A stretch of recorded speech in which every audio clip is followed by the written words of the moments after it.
गांधी की जो लाइफ है ना, वो भी ऐसे जैसे तुम्हें दिखती है इतनी आसान नहीं थी, बहुत स्ट्रगल किया। तुम्हारी उम्र के थे ना तब अपना, तुमसे भी बल्कि छोटे रहे होंगे, तुम में से कुछ लोग तो 18 क्रॉस कर गए, 19 साल के थे, देश छोड़ के चले गए पढ़ने के लिए इंग्लैंड ब्रिटेन, 4 साल विदेश में रहे, कोई फोन नहीं, घर नहीं वापस आ सकते। आज तो तुम्हारे पास बाहर जाते हो तुरंत फोन कर दिया, माँ को पिताजी को वीडियो कॉल कर ली, बहुत सुविधाएं हैं।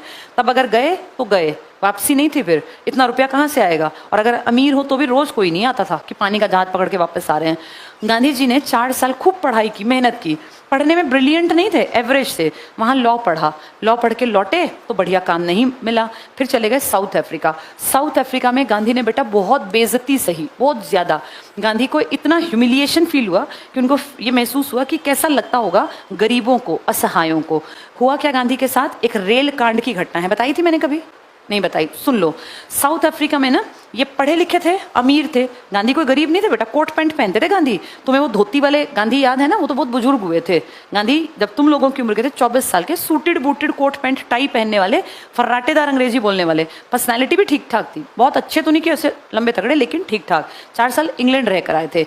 तो गांधी जी ने अपना एक टिकट लिया सबसे महंगा वाला, और अपने स्टेशन पे जाके और कुली को अपना सामान दिया कि भाई ये टिकट है, इसमें रख दो। कुली ने वो बोगी ढूंढी जिसका नंबर था, ले जाके सामान रख दिया। गांधी आके बैठ गए उसमें। तो कुली ने पूछा, सर आपने टिकट चेक कर ली, यही नंबर है? बोले हाँ यही। तो उसने थोड़ा अजीब तरह से गांधी को देखा और उतर गया। कुली तो अपना काम करके चला गया। थोड़ी देर में गांधी बैठे हुए थे आराम से, एक गोरे रंग का आदमी आया, उसने गांधी को देखा और पूछा, भाई इसमें कैसे बैठे हो? तो गांधी ने कहा, भाई मुझे जाना है और टिकट लिया हुआ है। तो उसने कहा, टिकट लिया हुआ है? तुम्हें टिकट बेचा किसने है? तो गांधी ने कहा, क्यों, मुझे टिकट क्यों नहीं बेचेगा कोई? अगले मैं पैसे दे के लाया हूँ। तो बोले दिखाओ टिकट। गांधी ने बड़े समझदारी, मतलब ऐसे जैसे नॉर्मल कोई भी इंसान होता है, अच्छा इंसान, उठा के अपना टिकट दे दिया उनको। उसने टिकट देख के फाड़ दिया। अब सोचो, टिकट फाड़ दिया, कैमरे तो थे नहीं, गांधी तो बिना टिकट के हो गए। तो गांधी ने कहा, एकदम गुस्सा आया कि भाई क्यों फाड़ा टिकट? तो एकदम से गांधी का गला पकड़ लिया। अब गांधी भी जवान थे, गांधी तेज तेज बोलने लगे। हर आदमी बेटा रिस्पॉन्ड तो करता ही है। तो ये जब तेज तेज आवाज हुई, 3-4 गोरे गोरे लोग और आ गए, वो उसके साथी थे। तो गांधी के साथ उन्होंने देखा, भाई तू मैं हो रही है।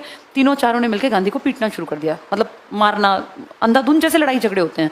गांधी को पकड़ के चारों ले गए और ट्रेन अभी खड़ी थी, चली नहीं थी। गांधी का लगेज, बैग जो था, जो उसने रखा था, कुली ने उठा के फेंक दिया और गांधी को धक्का दे दिया स्टेशन पर। ट्रेन रुकी हुई थी तो ऑब्वियस सी बात है, चोट तो नहीं लगी, नीचे गिरे जाके। गांधी कुछ समझ पाते इससे पहले ट्रेन की सीटी बजी और ट्रेन छुक छुक करके चल पड़ी। गांधी को विश्वास नहीं हुआ कि मेरे साथ ऐसा हो गया। गांधी बेटा खाते पीते अमीर घराने के आदमी थे, गांधी कोई राह चलते कोई गरीब नहीं थे। गांधी इंग्लैंड पढ़ के आए थे, इनके पिताजी राजकोट के दीवान थे, ठीक ठाक बढ़िया काम था उस जमाने के हिसाब से। गांधी को इतना अजीब फील हुआ, मतलब ऐसा लगा ऐसा कैसे हो सकता है, कोई किसी के साथ इतना खराब व्यवहार कर कैसे सकता है। कहते हैं पूरी रात गांधी जी उस रेलवे स्टेशन पे बैठे रहे। उस स्टेशन पे बैठ के गांधी ने सोचा, मैं यहाँ से भागूंगा नहीं, इसके खिलाफ काम करूंगा, ये जो गलत तरीका है यहाँ के लोगों ने जो मेरे साथ किया। और यहाँ रह के गांधी जी ने बेटा डिसीजन लिया कि अब मैं भाग के इंडिया वापस नहीं जाऊंगा। नॉर्मल आदमी हो तो क्या करेगा, वापस घर भाग जाएगा, भाई यहाँ मेरी इंपॉर्टेंस नहीं है। ये नहीं भागे बेटा, इन्होंने 22 साल तक साउथ अफ्रीका में काम किया और इतना कुछ सीख लिया, इतना सीख लिया कि जब इंडिया आए ना तो इनके ऊपर अंग्रेज़ों के अत्याचार इनको नॉर्मल लगने लग गए, क्योंकि ये वहाँ बहुत कुछ देख के और सीख के आए थे। और आज गांधी जी की इतनी वैल्यू है कि जिस स्टेशन पे गांधी जी की बेइज्जती की थी ना, मारा था, पीटा था, फेंक दिया था सामान, धक्का दे के गिरा दिया था, उसे रेल कांड कहते हैं। आज उस स्टेशन पर महात्मा गांधी की आदम कद की मूर्ति लगी हुई है। गूगल करके देखोगे तो मारिट्सबर्ग करके स्टेशन का नाम है साउथ अफ्रीका में। और वहीं पे जहाँ उनकी बेइज्जती की गई थी ना, आज वहाँ उनका बड़ा सा पुतला खड़ा है जिसपे फूल मालाएं चढ़ाई जाती हैं। इसको बोलते हैं बदला लेना। किसी से लड़के झगड़ के किसी को परेशान करके बदला नहीं लिया, ऐसा काम किया कि उस स्टेशन पर आज लोग, जो छोटे छोटे बच्चे भी आते होंगे, पूछते होंगे ना माँ आपसे कि ये कौन है, तो बताते होंगे कि he is MK Gandhi, Mohandas Karamchand Gandhi. अब सोचो आज तक उनका नाम जिंदा है, क्योंकि जिसकी मूर्ति लगी है उसके तो बेटा बातचीत तो होगी ही होगी। ये होता है किसी से बदला लेना। तो साउथ अफ्रीका में आज भी गांधी के किस्से चलते हैं। कैसे लिया बदला? मेहनत की, काम किया, तरीकों को बदला, काम करने के तरीके में परिवर्तन लाए। और गांधी ने खुद अपनी किताब में लिखा है, I was born in India, मैं पैदा तो हुआ इंडिया में, but I was made in south Africa, मुझे ऐसा बनाया साउथ अफ्रीका ने। अगर साउथ अफ्रीका में मैं ना जाता तो मैं इतना बदलाव ना करता। इसके पीछे ना बेटे एक छोटी सी कहानी है, सुना देती हूँ। 2 मेंढक की कहानी है वो। मेंढक की कहानी कैसे, इसको अपनी लाइफ से भी समझ सकते हो। एक पतीला था, 2 पतीले थे पानी के भरे हुए। एक पतीले को गैस पे रख दिया, पानी खोलने लगा, खूब खोलने लगा पानी। खोलते पानी में ना उसको मेंढक को फेंका। मेंढक में ताकत होती है, एकदम से जंप मार के बाहर आ गया। वो ज्यादा जला नहीं, खोलते पानी में जैसे ही मेंढक फेंका निकल के बाहर भाग गया। मेंढक ने अपने आप को बचा लिया, दूसरा पानी लिया, ठंडा पानी, उस पतीले में एक मेंढक को नीचे रखा। मेंढक तो पानी में रह सकता है, सांस ले सकता है, आराम से बैठा रहा मेंढक, कोई दिक्कत नहीं। उस पतीले को बिल्कुल धीमी आंच करके उस पर रख दिया। अब पानी धीरे धीरे धीरे, जैसे पहले बिल्कुल ठंडा था तो ल्यूकवार्म बना, हल्का, जिसको हम निवाया कह देते हैं, ल्यूकवार्म। तो मेंढक को कोई फर्क नहीं पड़ा, मेंढक बैठा रहा। पानी थोड़ा सा गर्म हुआ, कोई बात नहीं, मेंढक को फर्क नहीं पड़ा। मेंढक की एक खास बात है, वो बॉडी के टेम्परेचर को चेंज कर सकता है एनवायरनमेंट के अकॉर्डिंग। पानी का टेम्परेचर बढ़ा तो मेंढक ने अपनी बॉडी का टेम्परेचर उसके हिसाब से एडजस्ट कर लिया। थोड़ा टेम्परेचर और बढ़ा, उसने फिर एडजस्ट कर लिया, और बढ़ा और बढ़ा और बढ़ा। मेंढक अपनी ताकत इस्तेमाल करता गया बॉडी के टेम्परेचर को चेंज करने में, चेंज करने में, चेंज करने में। फिर एक पॉइंट आया जहाँ पानी तेज तेज तेज तेज खौलने की शुरुआत हो गई। अब मेंढक इससे ज़्यादा टेम्परेचर चेंज नहीं कर सकता, क्योंकि प्रकृति का एक नियम है ना। अब मेंढक को फील हुआ कि मुझे कूदना पड़ेगा। मेंढक ने कूदने की कोशिश की तो मेंढक की ताकत खत्म थी, क्योंकि उसने सारी ताकत किस चीज़ में लगा दी? एडजस्ट करने में, बॉडी को अडेप्ट करने में।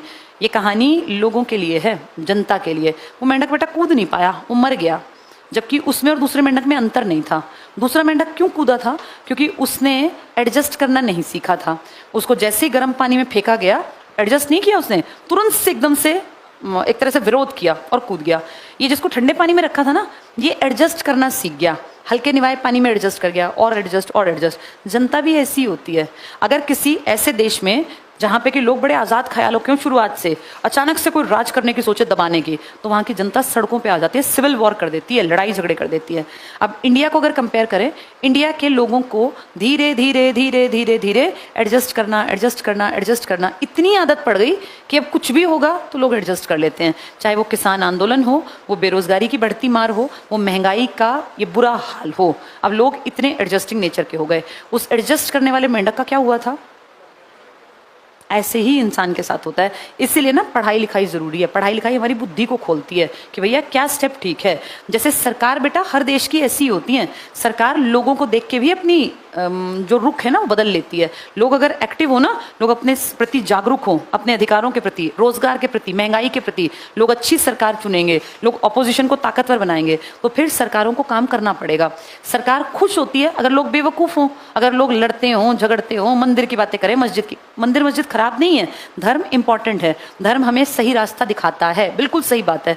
लेकिन बेटा रोजगार की बात करना, पढ़ाई की बात करना, देश के विकास की बात करना, ये भी तो ज़रूरी है ना। हम उस मेंढक के साथ अपने आप को कंपेयर करें जो एकदम से, जिसने क्या किया था, हाँ बाहर कूद गया, अपनी जान बचा ली, गलत के साथ एडजस्ट नहीं किया। जनता को ऐसा ही बनना चाहिए कि जब गलत हो तो चाहे कोई पार्टी हो, मान लो आप एक पार्टी को बहुत पसंद करते हो, लेकिन अगर वो पार्टी देश का नुकसान करने लग जाए तो उस पार्टी के साथ रहें या पार्टी बदल दें? बदल दें।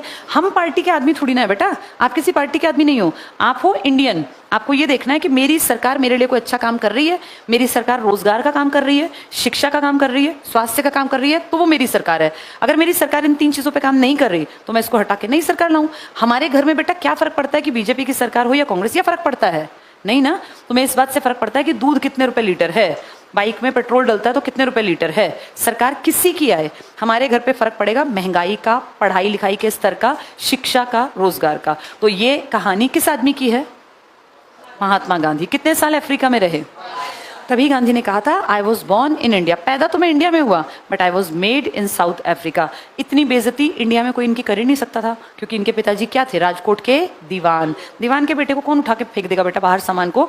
जो इन्होंने फील किया ना, जैसे कोई भी आदमी ना बेटा, 2 तरीके के लोग होते हैं। एक वो जो खराब समय में उभर जाते हैं, और एक वो जिनको समय का अंदाजा ही नहीं होता। अब जैसे जिसने समय के अकॉर्डिंग अपने आप को बदल लिया, गांधी जी थे, इंडिया में थे, भैया अमीर घर के लड़के थे, कभी बदतमीजी नहीं की किसी ने, नौकर चाकर घर में सारा कामकाज। ब्रिटेन गए, वहां भी पैसा लेके गए थे, तो कोई ऐसा सच बहुत दिक्कत नहीं थी। थोड़ी बहुत दिक्कत लिखते हैं, लेकिन ऐसा सच गरीबी कोई अपनी कह सकता कि गरीब थे। लेकिन जब अफ्रीका में गए तो कौन गांधी, कौन राजकोट का दीवान? वहां देखो उठा के कॉलर पकड़ के सीधे फेंक दिया, मारपीट करके। इसे बोलते हैं ह्यूमिलिएट करना, बेइज्जत करना। और ना ये सच बात है कि जब इंसान की बेइज्जती होती है ना कहीं उसके दिल पे जब चोट लगती है कि यार मेरे साथ ये क्या किया, तब उसका मन करता है कि मैं कुछ बेहतर करूं। आप जब तक काम नहीं करेंगे जब तक कि आपको थोड़ा सा फील ना हो।